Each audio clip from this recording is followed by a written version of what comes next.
Welcome to the last breakfast. Please enjoy the video. In this video, I will explain how to make chocolate bark for cake.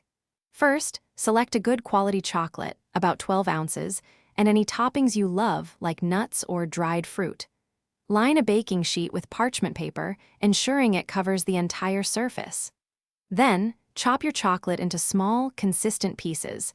This helps it melt smoothly and evenly, preventing any burning. Now, let's melt that chocolate. Use a double boiler over simmering water, or microwave it in 30-second bursts, stirring well after each interval.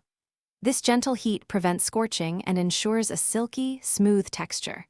Remember, water is chocolate's enemy, so keep it completely dry.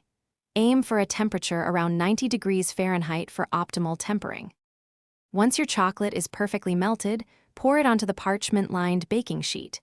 Use an offset spatula or the back of a spoon to spread it into an even layer, about 1/8 to 1/4 of an inch thick. Work quickly, as the chocolate will start to set.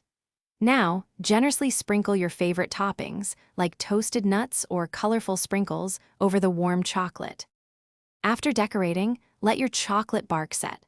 You can leave it at room temperature for about 1 to 2 hours, or place it in the refrigerator for 30 minutes to speed up the process. Once firm, gently peel it from the parchment paper. Break the bark into beautiful, irregular pieces. These shards are perfect for adding an elegant, edible garnish to any cake. Thanks for watching. If this was helpful, leave a like and consider subscribing. See you next time.